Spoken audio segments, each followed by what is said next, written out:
Okay, so hear me out. I'm very aware that I need to wash my hair, but this is too important to wait. I just got 2 boxes from Amazon's, and both of these are pre-orders, and they're gonna be the books that I am reading in this vlog.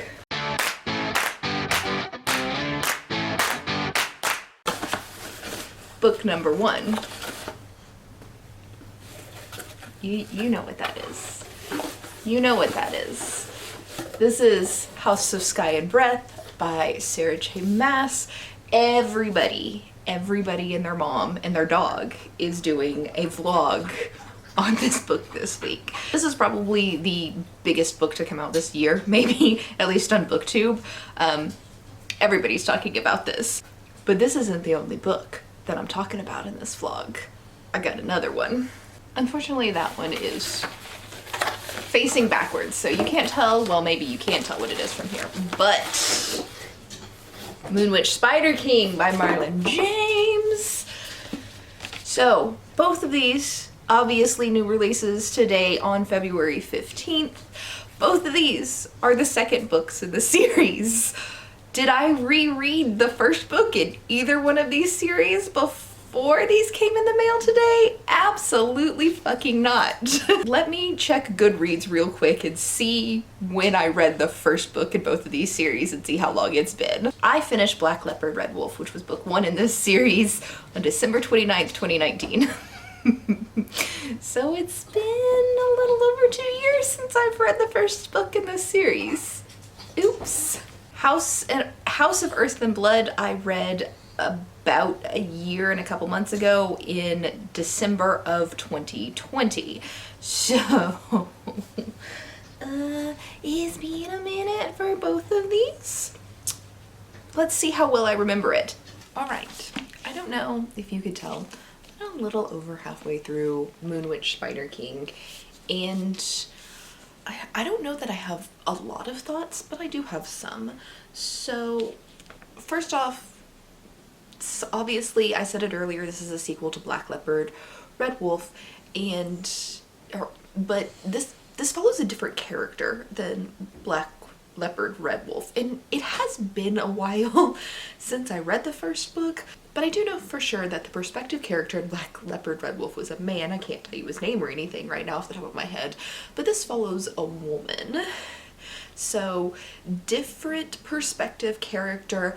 I'm not sure where the timeline lines up. I think, though I could be extremely wrong, that this happens before the events of Black Leopard Red Wolf. I'm not sure how far before, but I really feel like this definitely happens before.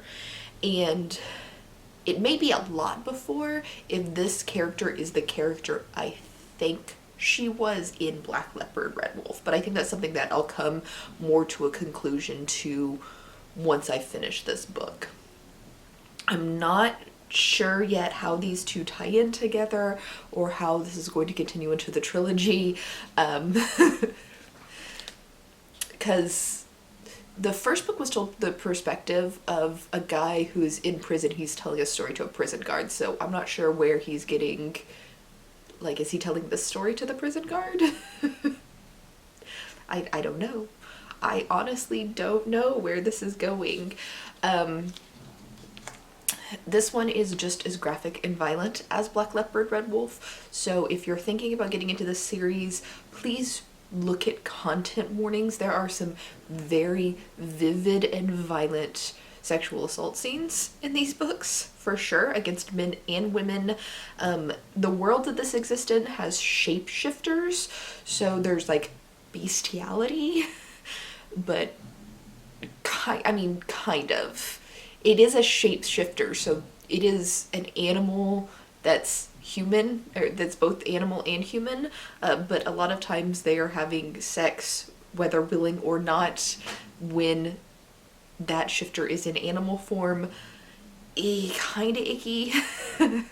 The way that it's told feels like not gratuitous, not like shocking and disgusting for the sake of shocking, disgusting. It feels like something that actually belongs in this world, if that makes sense.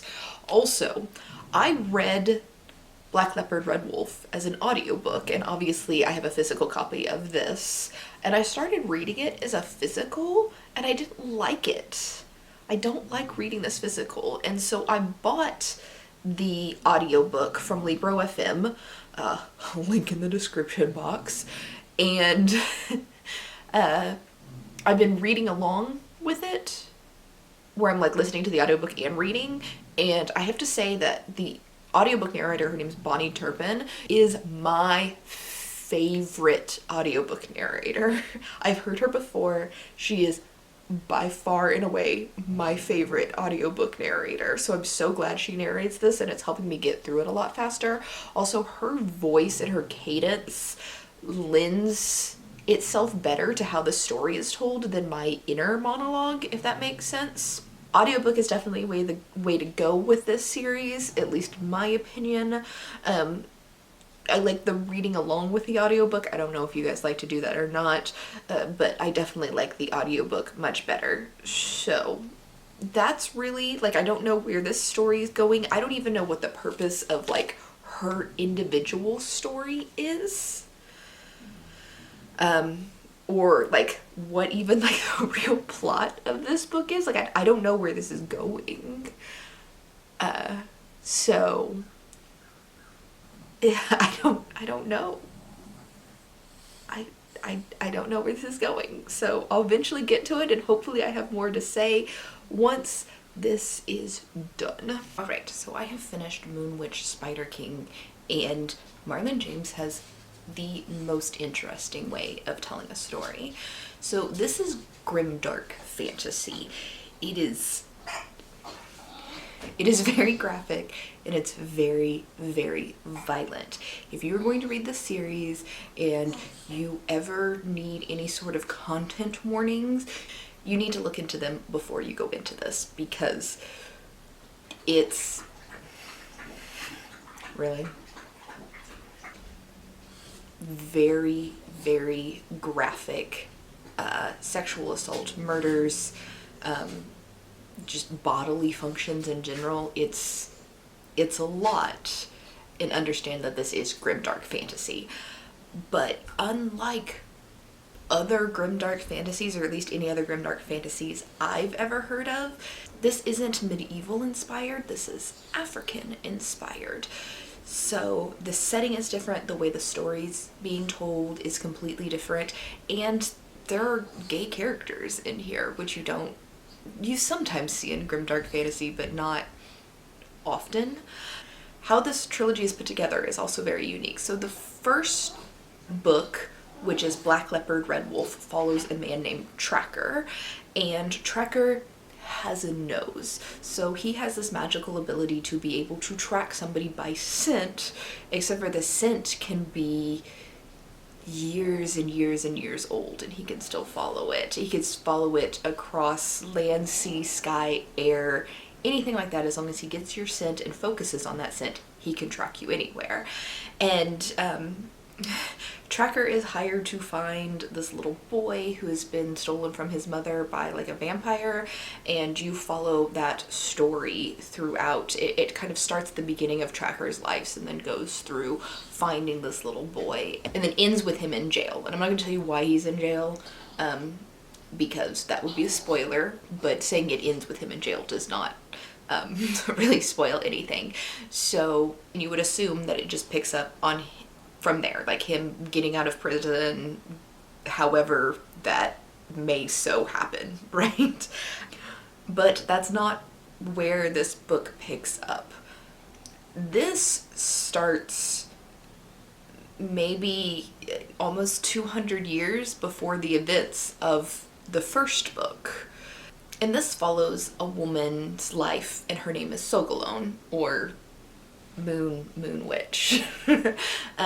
And it doesn't really seem at first to fit in with Black Leopard Red Wolf, until you realize that Sogalone is a character, like a side character from the first book, and towards the end of this book, it is following the same story as book one, but overlap from Sogolon's perspective instead of Tracker's perspective. And then we realize that the story that Tracker is experiencing started nearly 200 years before Tracker began experiencing the story, and it's not necessarily his story to tell, it's a woman's story, because Sogolon was there from the beginning when the AAC kind of destroyed the line of succession for this kingdom, which was bringing a curse to the kingdom.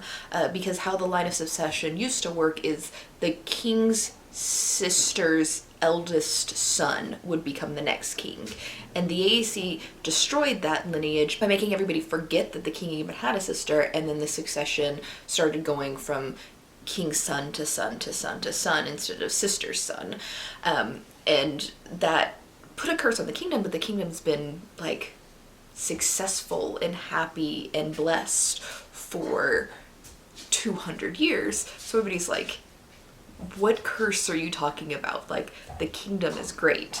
But we find out in this book that something is coming from the west. Something is coming across the water that will doom the entire that will doom all of the kingdoms of this universe. And I want you to remember that this is African-based fantasy. And what in our world is west of Africa across the water? That would be true evil and a curse. So I'm very, very much looking forward to the third book. I don't think, I don't know how it's going to be told. Are they going to do from a perspective a completely different character and tell the story again?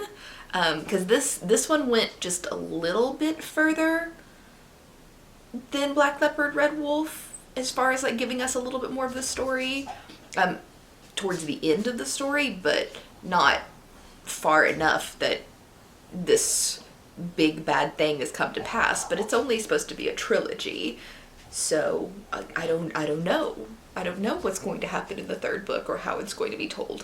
But telling the same story from a different character's perspective is a really interesting way to tell a trilogy, and something that I've honestly never seen before. Or I've seen it before, but it wasn't done well. Because I mean, like, Twilight kind of did it with that weird extra book that came out like last year when Twilight came out back in like the early 2010s. So, but that was done really badly. This one is done very, very well. So provided that you can handle the very, very graphic, violent, horrible content of this book, or of this book series, I highly recommend this to anybody who wants to read it. It is told really well, and I recommend the audiobooks for this. You can read them, like they're fine to read, but the narrators that they have for the audiobooks are just above and beyond fantastic, and it tells better through the audiobooks. How I did it, the first one I listened to just solely as an audiobook, and this one I listened as an audiobook while reading along. Onto the book that you all are probably here for, or maybe not, because I'm sure everybody else is going to come out with a video about this book before I even get into it, but House of Sky and Breath. This is 801 pages. Wish me luck. All right, I finished with House of Sky and Breath. I didn't give you a mid-book update like I did on Black Leopard, Red Wolf, because I didn't really have anything to say, and I'm gonna be honest with you, this was kind of boring. This is 802 pages of kind of boring. This is mostly world building, character building, and it's a setup for the really big finale that this, assuming this trilogy is going to have. I'm gonna try to do this without spoilers, but it is the second book of a series. And both of them are pretty chunky. So the first book follows Bryce Quinlan as she is investigating a murder. And she, in the first book, she like investigates murder, solves what happened, saves the day. And this book kind of like starts with the fallout of what happened. And like, it's not really happily ever after, but it's supposed to be the beginning of the happily ever after. And it turns out that there's more layers to this mystery that she didn't realize in the first book, and it gets into this. One complaint I have about this is the bad guys, is there's so many different factions of bad guys that it's really, really hard to keep track. Alright, so you've got the Fae, which Bryce is half Fae. Like, her father is the Fae King and half human. But, like, she hates the Fae, or at least she hates her father. And the Fae are, you know, typical Fae, I guess. Where they're, like, uppity and aloof, whatever. So, like, there's kind of Fae bad guys, but not really. Those are, like, just personal enemies of Bryce. And then there's shifters, and her best friend Danica's a shifter, and so, but we hate Danica's mother and sister, I think. So those are more personal enemies of Bryce. But then you have, like, even though the Fae rules the kingdom and the shifters rule the kingdom, you have the archangels who are kind of over them. And some archangels are good, and some angels, or all archangels are bad, but some angels are good. It's very confusing. There are angels that are like important that work for archangels, and some of them are like the really good guys in this book, and then some of them are like evil people.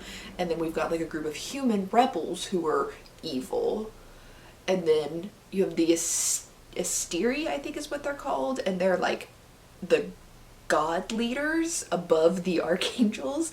But it's very confusing, where you've got like kings of kingdoms, but like who answers to who's the bad guy. Like, we know the Asteri are really like the bad guys, but they have like total control and they're all powerful. Oh, and also there's like demons in hell, but hell's another realm, and there's like an underworld. It's, like I said, the bad guys are very, very confusing. From there, we have the issue of like secrecy. Like, there's supposed to be like a resistance and other like really big life-ending secrets, and sometimes they just like discuss these things in public places. They're even caught like talking about like overthrowing the Asteri in like a public restaurant, and then they'll do it like again in a next chapter, even though they've just been caught. They share these like huge secrets with like their entire group of friends, and with people that they kind of trust but not really. And that whole thing, it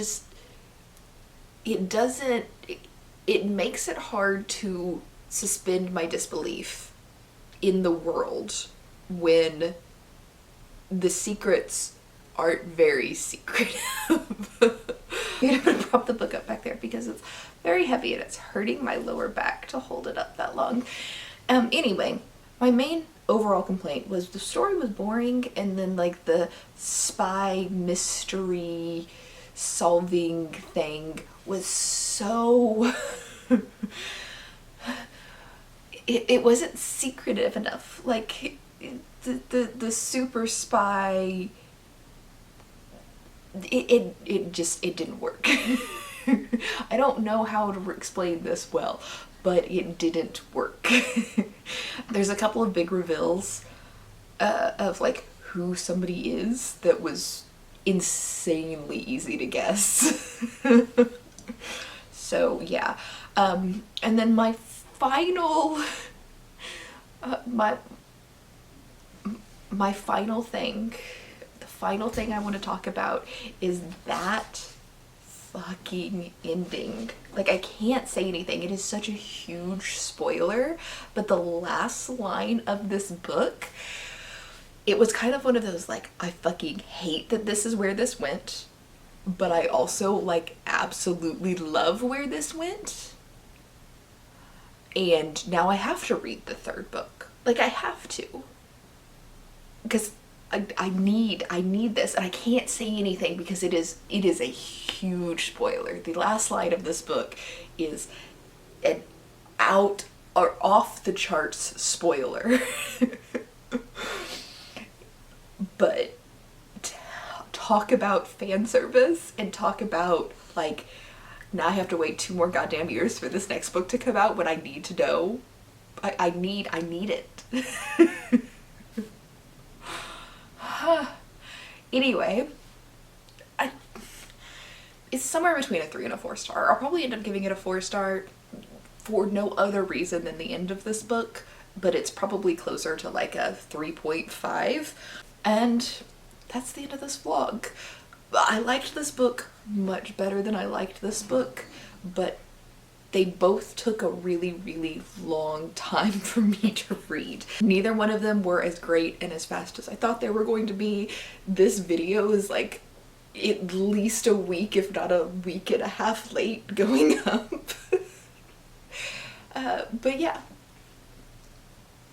What do you think? Have you read either one of these series? Do you plan to read one of these series?